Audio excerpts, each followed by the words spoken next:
ನಮಸ್ಕಾರ. ಲೋಕದರ್ಶನ್ ಇಸ್ರೇಲ್ಗೆ ಸ್ವಾಗತ. ನಾನು ಅರ್ಪಿತಾ. ಡಿಸಿಸಿ ಬ್ಯಾಂಕ್ನ 104 ಹುದ್ದೆಗಳ ನೇಮಕಾತಿ ವಿವಾದಕ್ಕೆ ಸಿಲುಕಿದೆ. ಏನಿದು ಆರೋಪ? ಇಲ್ಲಿದೆ ಸಂಪೂರ್ಣ ವಿವರ. ಆತ್ಮೀಯರೇ, ತಮ್ಮೆಲ್ಲರಿಗೂ ಶರಣಾರ್ಥಿಗಳು. ಇವಾಗ ಏನಾಗಿದೆ ಅಂದ್ರ ಬೆಳಗಾವಿ ಡಿಸಿಸಿ ಬ್ಯಾಂಕ್ದಲ್ಲಿ 104 ಹುದ್ದೆಗಳ ನೇರ ನೇಮಕಾತಿ ಕರೆದದ್ದು ತಮ್ಮೆಲ್ಲರಿಗೂ ಗೊತ್ತಿರುವಂತ ವಿಷಯ. ಇಲ್ಲಿ ಈಗಾಗಲೇ ನಾವು ಒಂದು ಅಂತರ್ಜಾಲ ವಾಹಿನಿಯ ಮೂಲಕ ಈ ನೇಮಕಾತಿಗಳು ಪಾರದರ್ಶಕವಾಗಿರ್ಬೇಕಂತೇಳಿ ಅವ್ರು ಹೇಳಿದೀವಿ. ಅಲ್ಲದೆ ಆ ಡಿಸಿಸಿ ಬ್ಯಾಂಕಿನ ನಿರ್ದೇಶಕರಾಗ್ಲಿ ಅಥವಾ ಈಗ ಆ ಡಿಸಿಸಿ ಬ್ಯಾಂಕಿನ ಒಂದು ಸುಧಾರಣೆಯನ್ನು ಮಾಡ್ಬೇಕಂತೇಳಿ ಏನ್ ಪಣ ತುಟ್ಟಿದಾರ ಶ್ರೀ ಬಾಲಚಂದ್ರ ಜಾರಕಿಹೊಳಿ ಅವರಾಗ್ಲಿ ಆ ಮಹಾಲಕ್ಷ್ಮಿ ದೇವಿಯ ಹಾನಿ ಮಾಡಿ ಪಾರದರ್ಶಕವಾಗಿ ನೇಮಕಾತಿ ಮಾಡ್ಕೋತೀವಿ, ಹಣ ತಗೊಳ್ಳೋದಿಲ್ಲ ಅಂತ ಹೇಳಂದ್ರೆ ಇದುವರೆಗೂ ಅವ್ರು ಹೇಳಿಲ್ಲ. ಅಂದ್ರೆ ಆ ನೇಮಕಾತಿ ಹೆಂಗ ನಡೀತೈತಿ ತಾವೆಲ್ಲ ಸಾರ್ವಜನಿಕರಿಗೆ ಗಮನಿಸ್ಬೇಕು. ಯಾಕಂದ್ರ ಆ ಮಹಾಲಕ್ಷ್ಮಿ ದೇವಿ ಹಾನಿ ಮಾಡಿದ್ರ ನಾವು ಸಿಕ್ಕೊಂಡ್ಬಿಡ್ತು ಅಂತ ಅವ್ರ ಖಾತ್ರಿ ಇದೆ ಎಲ್ಲಾ ಡಿಸಿಸಿ ಬ್ಯಾಂಕಿನ ಟೀಮ್ಗೆ, ನಿರ್ದೇಶಕರುಗಳಿಗೆ, ಅಧ್ಯಕ್ಷರುಗಳಿಗೆ. ಅದಕ್ಕೆ ಅವರು ಎಲ್ಲಾರು ಕೂಡ್ಕೊಂಡು ಈ ಮಾತು ಹೇಳಾಗ್ತಾ ಇರಲಿಲ್ಲ. ಆದ್ರಿಂದ ನಾವು ಮಾತ್ರ ನನ್ನ ಕಾನೂನಾತ್ಮಕ ಹೋರಾಟವನ್ನು ಮುಂದುವರ್ಸೋಣ ಅಂತೇಳಿ ತಮ್ಗೆಲ್ಲ ಇವತ್ತ ಈ ಲೈವ್ ಮೂಲಕ ಹೇಳಿಕ್ ಬಯಸ್ತಾ ಇದ್ದೀನಿ. ಈಗ ಏನಾಗಿದೆ ಅಂದ್ರೆ ಈ 104 ಹುದ್ದೆಗಳ ನೇರ ನೇಮಕಾತಿ ಅಧಿಸೂಚನೆಯನ್ನ ಸರ್ಕಾರದ ನಿಯಮವನ್ನು ಉಲ್ಲಂಘಿಸಿ ಇವ್ರು ಮಾಡಿದಾರ. ಸರ್ಕಾರದ ನಿಯಮವನ್ನು ಉಲ್ಲಂಘಿಸಿ ಮಾಡಿದಾರು. ಏನಪ್ಪಾ ಅಂದ್ರ ಸಿಬ್ಬಂದಿ ಮತ್ತು ಆಡಳಿತ ಸುಧಾರಣೆ ಇಲಾಖೆಯ ಸುತ್ತೋಲೆ 29/1/2026 ಸಿಯಾಸುಯಿ 262 ಸೇನೇನೆ 2025 ಇದನ್ನ ಉಲ್ಲಂಘನೆ ಮಾಡಿದಾರೆ. ಇದರಲ್ಲಿ ಏನ್ ಹೇಳ್ತಪ್ಪ ಅಂದ್ರ ಸರ್ಕಾರ ಏನ್ ಮಾಡ್ತಂದ್ರ ವಯೋಮಿತಿ ಸಡಿಲಿಕೆ ಮಾಡಿತು. ಎಲ್ಲ ವರ್ಗಗಳಿಗೂ ಒನ್ ಟೈಮ್ 5 ವರ್ಷ ವಯೋಮಿತಿಯನ್ನು ಹೆಚ್ಚಿಗೆ ಮಾಡಿತು.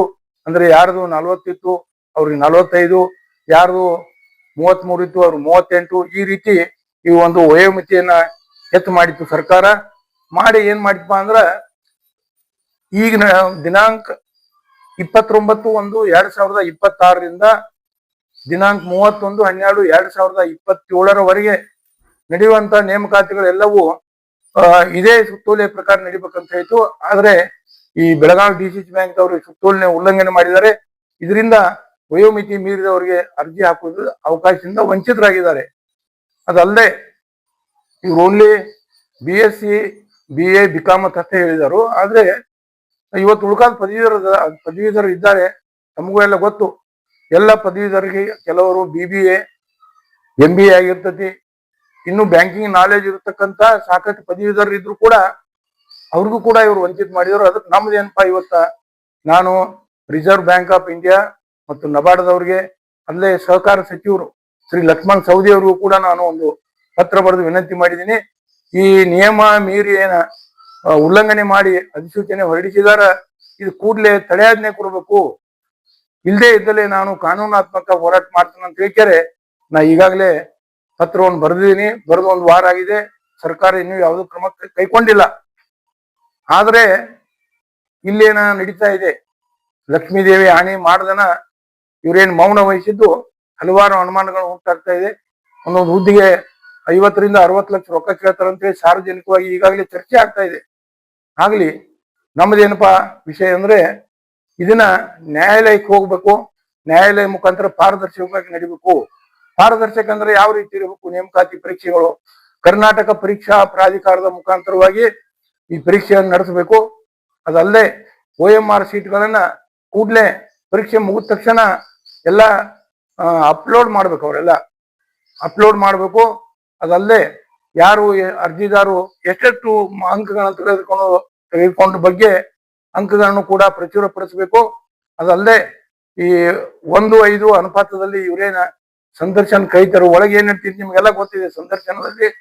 ಅದಕ್ಕೆ ನಾವೇನ್ ಮಾಡಿವಿ ಅಂದ್ರೆ ಈ ಸದ್ಯ ಆ ಸಂದರ್ಶನದ ಪ್ರತಿ ಕ್ಷಣದ ಆಡಿಯೋ ವಿಡಿಯೋ ಎರಡೂ ರೆಕಾರ್ಡಿಂಗ್ ಇರ್ಬೇಕಂತ ಹೇಳಿಕೆರೆ ನಾವು ಸರ್ಕಾರಕ್ಕೆ ಪತ್ರ ಬರೆದೀವಿ. ಅವಾಗ ಮಾತ್ರ ಇದು ಪಾರದರ್ಶಕವಾಗಿ ನಡೀಲಿಕ್ಕೆ ಸಾಧ್ಯ ಇದೆ. ಅದಲ್ಲದೆ ಆ ಸಂದರ್ಶನದ ಸಮಯದಲ್ಲಿ ಆ ಅಭ್ಯರ್ಥಿಗಳು ಎಷ್ಟು ಅಂಕ ತೆಗೆದುಕೊಂಡ್ರು ಅದನ್ನು ಪ್ರಕಟಪಡಿಸ್ಬೇಕಂತ ಹೇಳಿ ನಾವು ಸರ್ಕಾರಕ್ಕೆ ಮನವಿ ಮಾಡಿದ್ವಿ. ಸರ್ಕಾರ ಏನಾದ್ರೂ ಕ್ರಮ ಕೈಗೊಳ್ಳದೆ ಇದ್ದಲ್ಲಿ ನಾವು ಕಾನೂನಾತ್ಮಕ ಹೋರಾಟ ಮಾಡಿ ನ್ಯಾಯಾಲಯದ ಮುಖಾಂತರ ತಡೆಯಾಜ್ಞೆ ತರ್ತು ಅಂತ ಹೇಳಿ ಬಯಸ್ತಾ ಇದ್ದೀನಿ. ಅದಲ್ಲದೆ ಈ ಸಹಕಾರಿ ತಳಹದಿ ಮೇಲೆ ರಾಜಕೀಯಕ್ಕೆ ಬಂದಂತ ಶ್ರೀ ಲಕ್ಷ್ಮಣ್ ಸವದಿ ಅವರು ಈ ರಾಜ್ಯದ ಉಪಮುಖ್ಯಮಂತ್ರಿಗಳಾಗಿ ಕಾರ್ಯನಿರ್ವಹಿಸಿದ್ದಾರೆ. ಈ ಮೊದಲು ಸಹಕಾರಿ ಸಚಿವರು ಕೂಡ ಆಗಿದ್ರು. ಅವ್ರಿಗೆ ಈ ಖಾತೆಗಳ ಬಗ್ಗೆ ಸಾಕಷ್ಟು ಅನುಭವ ಇದೆ. ಸಹಕಾರ ಇಲಾಖೆ ಅಂತೂ ಅವರು ಸಂಪೂರ್ಣವಾಗಿ ಪರಿಣಿತರಾಗಿದ್ದಾರೆ, ಅದರಲ್ಲಿ ನಮ್ಮ ಖಾತ್ರಿ ಇದೆ. ಈ ಅನ್ಯಾಯವನ್ನು ಹೋಗ್ಲಾಡಿಸಲಿಕ್ಕೆ ಇದಕ್ಕೆ ಅವ್ರು ತಡೆಯಾಜ್ಞೆ ಕೊಡ್ತಾರೋ ಅಥವಾ ಈ ಅಧಿಸೂಚನೆಯನ್ನ ಸರಿಪಡಿಸಿ ಮತ್ತೊಮ್ಮೆ ಕರಿ ಅಂತ ಅವ್ರು ಹೇಳ್ತಾರೋ, ಇದರಿಂದ ವಯಸ್ಸು ಮೀರಿದವ್ರಿಗೆ ಮತ್ತು ಯಾವುದೇ ಪದವಿ ಪಡೆದವ್ರಿಗೆ ಅನುಕೂಲ ಆಗ್ತದೆ ಅಂತ ಹೇಳಿಕ್ಕೆ ನಾ ಬಯಸ್ತಾ ಇದ್ದೀನಿ. ಅದಲ್ಲದೆ ಒಂದ್ ಮಾತನ್ನು ಹೇಳ್ತಾ ಇದ್ದೀನಿ, ನೀವು ಯಾರಾದ್ರೂ ವ್ಯವಹಾರಗಳನ್ನು ಕುದುರಿಸಿಕೊಂಡ್ರೆ ತಾವೆಲ್ಲ ಹುಷಾರಿರ್ಬೇಕು. ನಿಮ್ ದುಡ್ಡು ಉಳಿಲತ್ ನಾ ಹೇಳ್ತಾ ಇದ್ದೀನಿ. ಹೆಚ್ಚಾಗಿದ್ರೆ ಕೊಡ್ರಿ. ಆದ್ರೆ ಈಗ ಏನಾದ್ರೂ ತಡೆಯಾಜ್ಞೆ ಬರ್ಲಿಲ್ಲ ಅಂದ್ರೂ ಕೂಡ ಆ ತಡೆಯಾಜ್ಞೆ ಸ್ವಲ್ಪ ವಿಳಂಬ ಆಗಿ ಬರ್ಬೋದು. ಆ ನೇಮಕ ಲಿಸ್ಟ್ಗೆ ತಡೆಯಾಜ್ಞೆ ಬಂದಾಗ ನೀವು ಕೊಟ್ಟಂತ ಏನು ಹಣ ಏನಾಗ್ತದೆ ಅನ್ನೋದು ತಾವು ವಿಚಾರ ಮಾಡ್ಬೇಕಂತ ಹೇಳಿ ತಮ್ಮಲ್ಲಿ ಹೇಳ್ತಾ, ಈಗಲೂ ಕೂಡ ಮಾನ್ಯ ಜಾರಕಿಹೊಳಿ ಅವ್ರಿಗೆ ಆಗಿರ್ಬೋದು, ಅಣ್ಣಾ ಸಾಹೇಬ್ ಜೊಲ್ಲೆ ಅವ್ರಿಗೆ ಆಗಿರ್ಬೋದು, ಪ್ರತಿ ಸಲ ನೀವೆಲ್ಲ ನಿರ್ದೇಶಕರು ಕೂಡ್ಕೊಂಡ ಯಾವ ರೀತಿ ಪತ್ರಿಕಾಗೋಷ್ಠಿಯನ್ನು ಮಾಡ್ತೀರಿ, ಆ ಪತ್ರಿಕಾಗೋಷ್ಠಿಯನ್ನು ಮಾಡೋದ್ರ ಮೂಲಕ ಮಹಾಲಕ್ಷ್ಮಿ ತಾಯಿ ಆಣೆಯನ್ನು ಮಾಡಿ ನಾವ್ ಯಾವುದೇ ಹಣ ತಗೊಳ್ದನ ನೇಮಕಾತಿ ಮಾಡ್ಕೋತೀವಿ ಅಂತ ಹೇಳ್ರೆ ಇನ್ನೂ ನಿಮ್ಗ ಘನತೆ ಗೌರವ ಹೆಚ್ಚಾಗ್ತೈತಿ. ಜನ ನಿಮ್ ಬಗ್ಗೆ ವಿಶ್ವಾಸಕ್ಕ ಹೆಚ್ಚು ನೀವು ಪಾತ್ರ ಆಗ್ತೀರಿ ಅಂತ ಹೇಳಿ ಇವತ್ತಿನ ಈ ಸುದ್ದಿವಾಹಿನಿಗೆ ನಾನು ವಿರಾಮ ಹೇಳ್ತಾ ಇದ್ದೀನಿ. ಭೀಮಪ್ಪ ಗಡಾಳ್, ಅಧ್ಯಕ್ಷರು, ಉತ್ತರ ಕರ್ನಾಟಕ ಹೋರಾಟ ಸಮಿತಿ, ಮೂಡಲಗಿ. ನೇಮಕಾತಿ ಪಾರದರ್ಶಕವಾಗಿರಬೇಕು ಎಂಬುದು ಉದ್ಯೋಗಾಕಾಂಕ್ಷಿಗಳ ಒತ್ತಾಯ. ಸರ್ಕಾರದ ಮುಂದಿನ ಕ್ರಮದತ್ತ ಎಲ್ಲರ ಚಿತ್ತ ನೆಟ್ಟಿದೆ. ಇದೇ ರೀತಿಯ ಸುದ್ದಿಗಳಾಗಿ ನೋಡ್ತಾ ಇರಿ ಲೋಕದರ್ಶನ್ ಡಿಜಿಟಲ್.